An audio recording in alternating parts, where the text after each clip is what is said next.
Hey there. Good Saturday evening, everybody, for this October the 18th. I'm Chris Allen, and this is 270 weather for the 270 area code and beyond. Okay, we've got some active weather going on. We don't have anything that's too awfully serious, though, which is certainly good news. And it looks like once we get into the overnight hours, that's when the most active of the weather is going to occur. And it's going to happen when some of you are probably in bed trying to go to sleep during your late Saturday night into early Sunday morning. Everything still seems to be pretty well timed out for that. I've been watching it all day and this evening. I'm a little more dressed up than what I usually am because I've actually am going to do the weather on News 40 tonight at 10.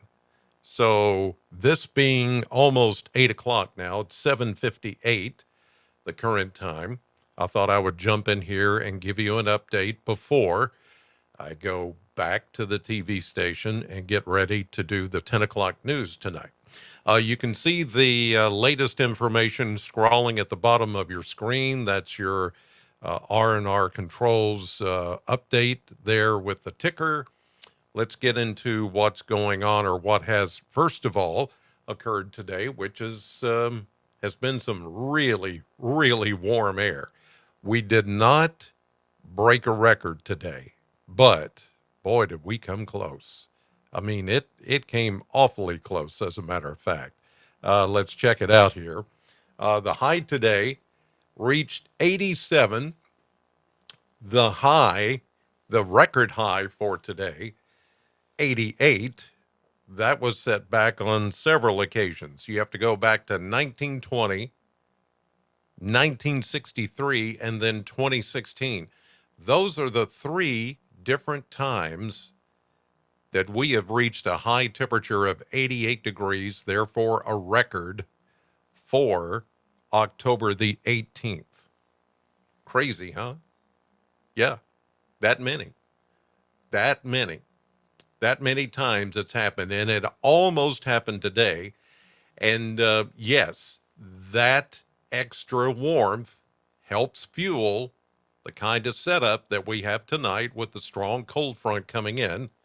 And so, yeah, that was the concern overall. But I can tell you that things back to the west, while they have been a little bit active, it's not really as bad as what you might think. So I'm going straight to radar. It's now exactly 8 p.m. Those of you just joining me here on 270 Weather, I'm live, and I'm going to break down everything for you here before I head back to the TV station. Now, as you can see, the current view of radar, I've got the labels turned on here for in the color, indicating the wind advisory. There is a wind advisory in effect throughout tonight until 8 a.m. tomorrow morning. And that's because of wind gusts that are going to be anywhere from 30 to 40 miles per hour. But as this line of storms begins to move in, well, we could have some higher gusts up to 50 miles per hour. You can also see back, and I'm using the Paducah radar right now to show you this line of storms that is moving in. I'll even put it into motion for you so you can watch all of this move toward Paducah. It is just about to come into the outskirts of Paducah's city limits. With it, there is a very good line. You see here some of the red showing up. Very good line of intense rainfall. There's gusty winds. There's some lightning. That's what the little white dots are showing right there. Let me stop the motion. These little white dots, that's lightning strikes. This is the Paducah radar. So west of us it is starting to make some noise. But the good news that I'm seeing is that I'm not seeing severe thunderstorms or tornadoes. Now, what we're seeing right here in this box is just a special weather statement for 40-mile-per-hour winds. Places like Fulton, southeastern Carlisle, Hickman counties, that's around the Paducah area. Strong thunderstorms, yes, but not severe.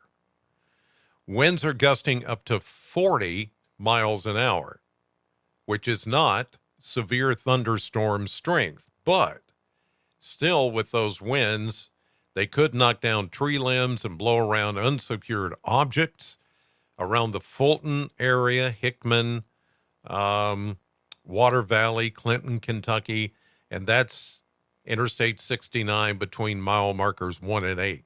So just as you cross the river into Paducah and into Kentucky, that's what they're talking about here. So, and as you can see, the storm motion, everything is moving off to the north and east, and it's moving. It's not moving all that fast, but it's moving fast enough to where I think things are going to move through pretty much as expected. The storm motion takes it off to the north and east. So Mayfield will be getting in on some of this here shortly. So will Murray, and then Benton, and then eventually Land Between the Lakes, which is right here. Okay. Then Cadiz, and then everything will start to continue on a western trek. Okay. But that's what's going on right now. Nothing, of course, in the Bowling Green area. I still think the timing of that line of strong storms is going to come in sometime around midnight to 2 a.m. and then west of Bowling Green, or east, I should say east of Bowling Green and I-65. It's going to be more into the 3, 4, 5 a.m. Hours once you go further east. But that's the way it looks at the moment. And as you can see, there may be some of these little showers that pop up just ahead of the main line. But this main line is weakening. I've been watching it. It's weakening as it moves off to the east. So really, I think once we get on into the evening and the overnight hours, this is going to continue to weaken. But I can tell you, now let me just caution you, for those of you, I know there are some of you that are wondering, is this going to be an up all night, pace the floor kind of situation? No. Is this going to be tornadoes? No. I can't say completely zero the chance, but if something does spin up, it would just be that. It would be a short-lived, small little spin that hits the ground and then it just goes away. If that even happens. I'm not confident that that's even going to happen. The way this line is behaving right now, when it comes through overnight tonight, in the middle of the night, when you're usually asleep, you're going to hear it. It's going to make some noise. The winds are going to be blowing 30, 40, maybe up to 50 miles per hour. That's going to make some noise. It's going to knock down some tree limbs. If you've got some outdoor furniture, it's going to knock it around, blow it around, trash cans, maybe even a trampoline if you got something like that out. Or our great Barry Connolly at R&R Controls, our sponsor, reminded me of this because it's happened to him. He said, please tell everybody with your update tonight that this kind of wind could blow around your Halloween decorations. Some of you have got some really elaborate decorations. You know, those big tall skeletons and the big pumpkins that are full of air, and you've got the air blowing up in it and all this. Those things may be saying bye-bye tonight. I'm just saying, if you haven't taken them down or brought them in, you may want to do that right now, because with the winds coming in with this line that you're looking at right there, that's the kind of wind that can take those things down. It's also the kind of wind that may set off some sporadic power outages. Not for everybody. It's not going to be widespread, but some of you could experience some power outages overnight tonight. That's the kind of wind that's going to come through. But as far as it being like tornado December 2021 and all, no. It's going to blow. It's going to make some noise. But most of you will experience the worst of it in about 5 or 10 minutes time, and then it's over. Now, but the winds are going to continue to be kind of rough all night and during the day on Sunday. So as you're getting up to get ready to go to church tomorrow, the winds are still going to be blowing around pretty good. And there's still going to be some leftover rain, and the temperatures are going to be really coming down. So all of that is what we're looking at once this line makes its way through the Bowling Green area. We're still several hours away from this moving through. I'm still looking at the time being, well, sometime after midnight. Let me go to a different mode. Let's go into the models. We'll use the modeling here to get an update on the exact timing. Okay, that way we can kind of see where, you know, the best timing is going to take place as far as when this is going to come through. So here we go. Let's go into, well, that's a little too late.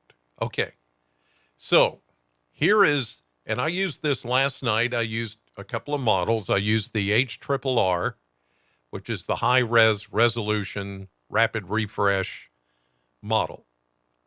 And there is the NAM, the North American model, which I also use, but this is the HRRR. It's showing here the timestamp at 8 p.m., which is right now. And it's showing pretty much exactly how the radar looks. Let me go back to radar. See, there's Paducah, okay? And that line is moving right into Paducah. Now let me go back to the model. And let me go back to that timestamp. Go back to that. Whoops, too far. There we go. Which is right now. And see, it's just moving into Paducah. Now, the heaviest of the line still shows it back to the west.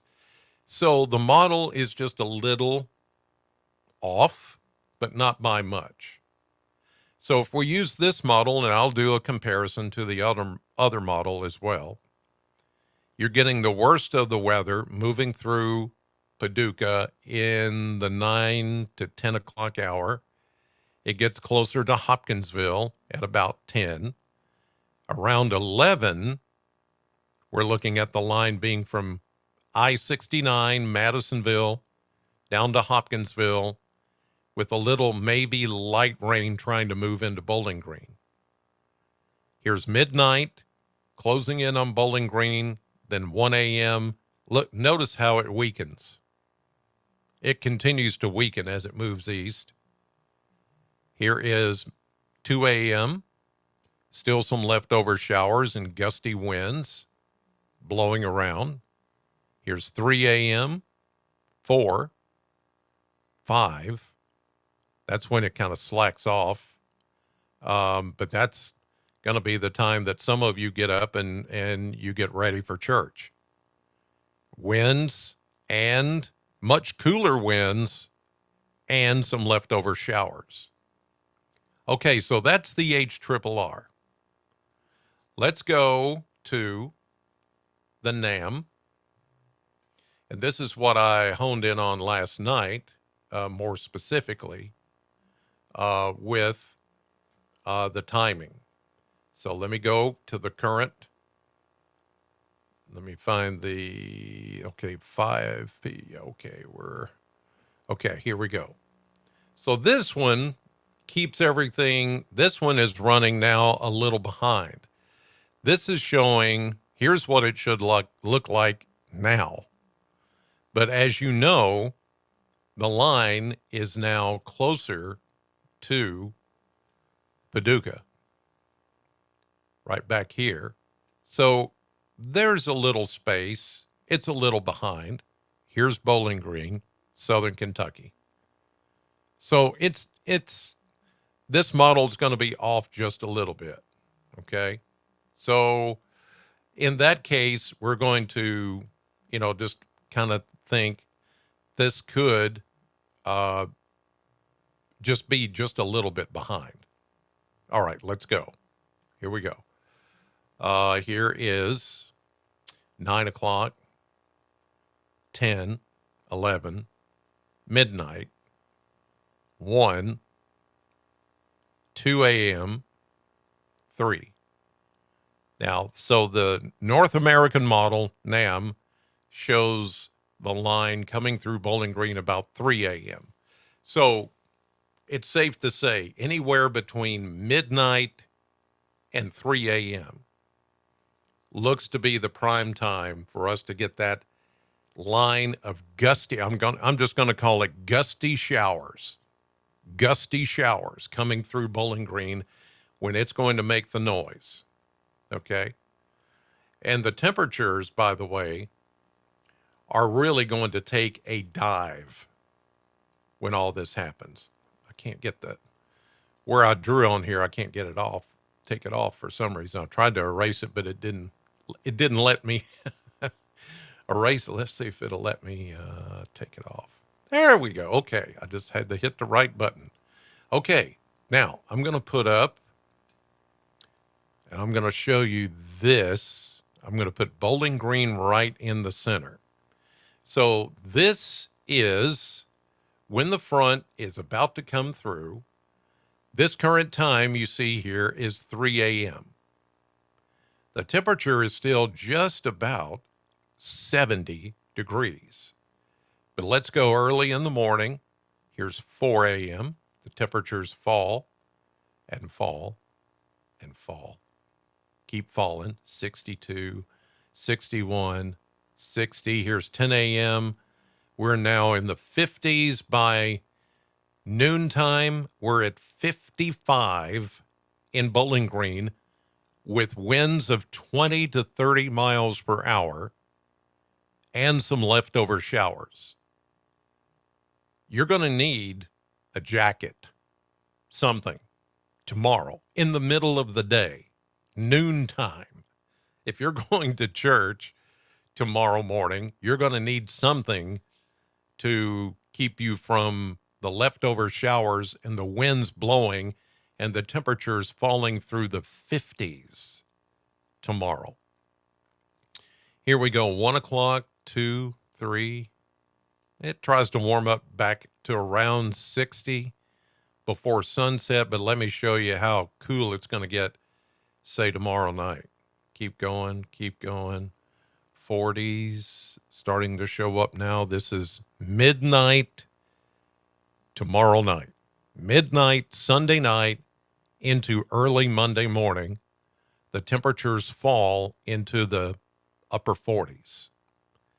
Maybe even chillier than, now it's starting to fall into the mid 40s at 2 a.m. Monday morning. Even colder. Even colder. Where's it going to stop? 41. But look, I want to show you this. Oh, look at that.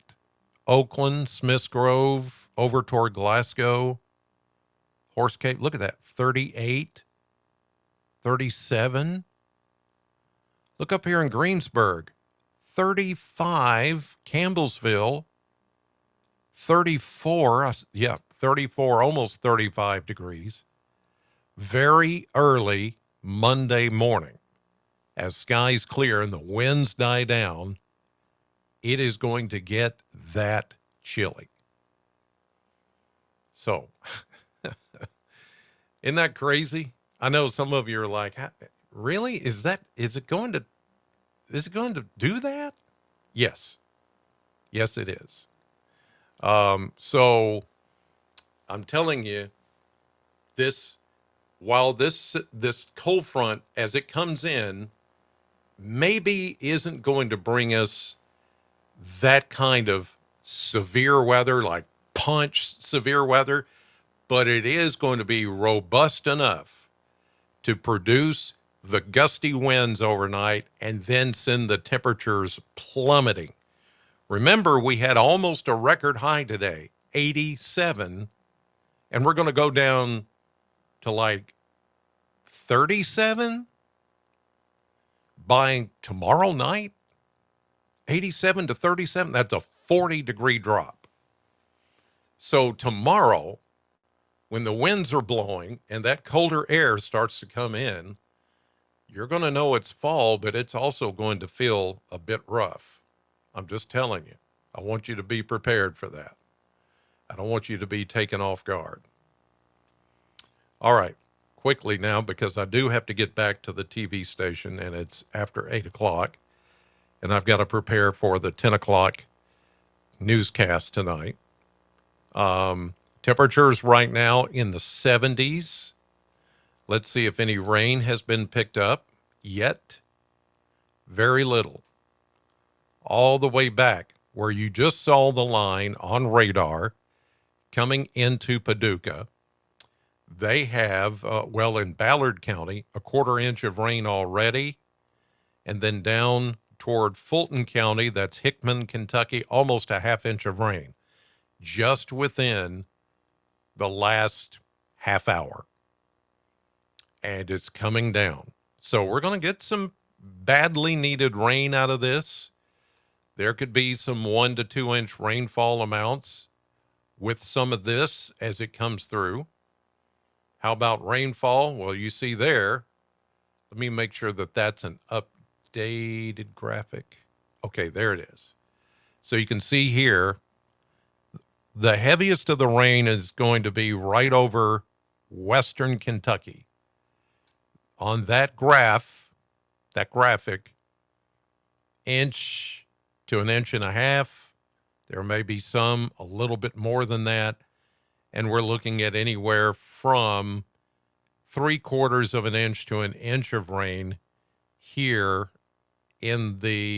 along and west of the Interstate 65 corridor. So again, this shows some weakening as it moves east. So if you're worried about, is all this going to hold together? Is it going to be severe? Do I need to be up all night? No, you don't. It's going to make some noise. I promised you that. It's going to make some noise when it comes through. But this is not going to be, you're going to need to take shelter and pace the floor and, hide in the tub kind of, or closet kind of situation. It's not that. Here's the current map. Here comes our cold front.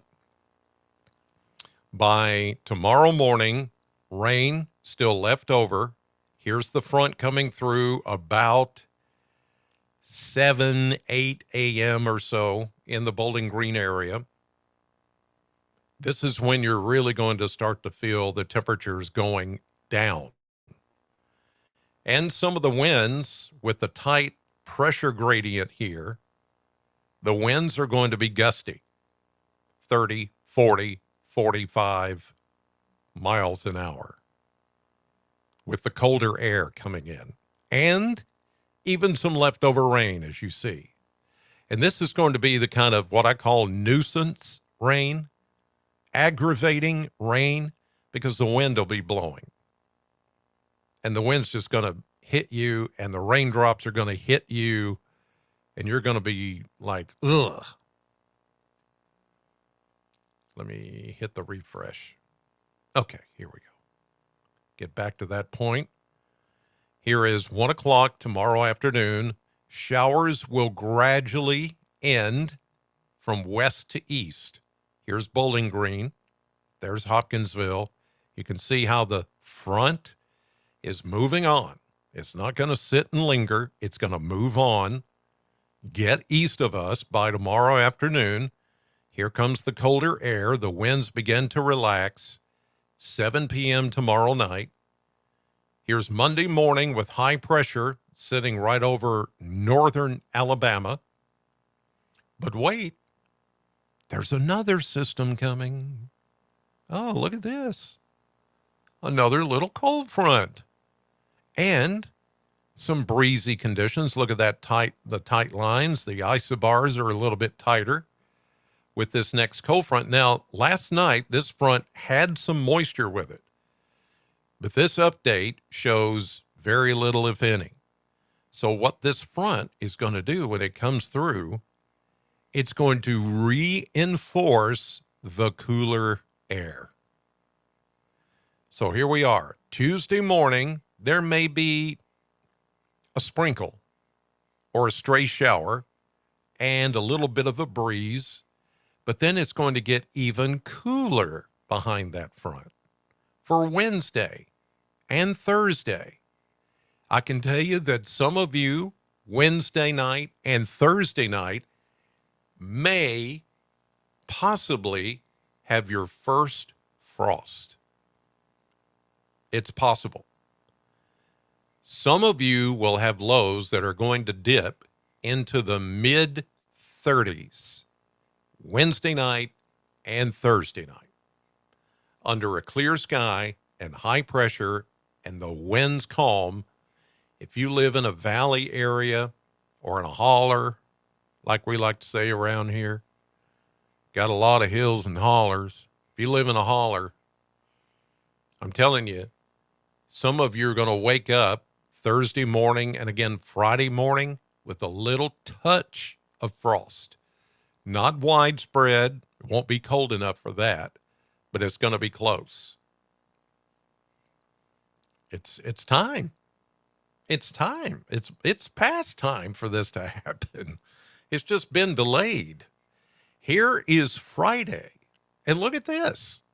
We've got another system that is going to come in Friday afternoon and evening with showers and maybe even some thunderstorms because the low pressure system will be moving through the Missouri Boot Hill by Saturday morning and then right through southern Kentucky, middle Tennessee, bringing us yet another good chance of rain. Will it be anything severe? Don't know. Too soon to tell. That's like a week from right now. So that's a long way off. But, hey, at least it's more consistent rainfall, which is something we have not had in a long time. We need this. We need something to come one after the other that may not produce a whole bunch of rain, but a little at a time, more consistently, so that we can make up for the drought situation. What about the model blender? Well, here we go. Take a look at it. Now look at these temperatures. Yeah. This is your high for tomorrow, 66. Then back into the low 70s for Monday, Tuesday. Then here comes that next front, which I said would cool us back down and reinforce the cooler air. Wednesday, 64. Look at these lows, around 40. Maybe, and this is where you're going to see your mid to upper 30s in a few spots. Most of next week will be in the 60s every day, except for Monday and Tuesday. And then we do see upper 60s to low 70s the following week, which will be the week of Halloween. This doesn't go out that far, but it kind of gives you an idea that, yeah, we're still going to be rather cool-ish once we get closer to Halloween. So there you go. Now, I know some of you are, you know, sending me a lot of messages. Let's look at a few of these. Christina, good to hear. I want some sleep, not having to stay up and worried about the storm tonight. Well, me too. Here's Patty saying pretty much the same thing. Get some sleep tonight. Let's see. Here is, let me go get off, hide that from Patty. Let's go up here to Frida. I'll be wearing warm things tomorrow. Yeah, that's probably a good idea. Let's see, who else here's got, well, here's Patty Monday, who said, I won't be able to sleep at all when it gets here. Well, but yeah, you could. You could. It's not going to be, it's not going to be that bad. Okay. I think we're going to be okay. From everything that I'm seeing, the way this is pacing, the way it's tracking, the way it's behaving, that's what I look for. Weather, behavior. I look at that. And to see what I see right now, knowing what time it is and how it's moving, I think we're going to be okay. Yes, it's going to make some noise overnight, but that's it. I don't think it's going to do much else. Now, I would be remiss if at this point I don't say this is the point, this is the time when I mention possibility of power outages. You need a generator, and R&R Controls has generators. Now, you can't get one tonight, obviously, but there's going to be more opportunities coming where you are going to need some backup power. So give them, first thing Monday, give them a call, take down the number. I explain the number every time to you guys. I even punch it out on the punch right here. I punch it out for you so you'll remember it. You hear the one I think about is the Empire floor carpet commercials. Call 1-800, Empire today. Or Stanley Steamer. Call 1-800 Stanley Steamer. We make your carpets cleaner. Something like that. They're memorable. So I try to do the same thing with R&R. So Monday, you want a generator and you need it financed. There's your financing right there above my head. You can get financing for a Generac generator from R&R Controls. They'll come and install it. 270-777-2024. 270-777-2024. With R&R Controls, you'll never be without power. You'll never be without heat. You'll never be without AC. You'll never be without the stuff you need. That's what R&R Controls does. They take care of all of that for you, and they take care of 270 weather. And we thank them very much for it. Okay, I'm done. Just know that rain is coming. Wind is coming. It's going to blow through overnight. It's going to make some noise, but we're going to be okay. It's going to blow around for a few minutes, 5 to 10 minutes, really strong, 40 to 50 mile per hour winds. And then the wind's going to keep blowing after that, a little less. But all night, you're going to hear some rain and wind and stuff being knocked around, but that's all. Okay. So I'm getting ready to leave now. It is 8:32. I'm going to leave, go to News 40, do the weather live at 10 o'clock tonight, and update everybody on everything. So tune in for that if you can. In the meantime, thank you for watching 270 Weather. Thank you for trusting me with your weather coverage. I appreciate it so much. God bless you and have a great rest of the night and a blessed Sunday.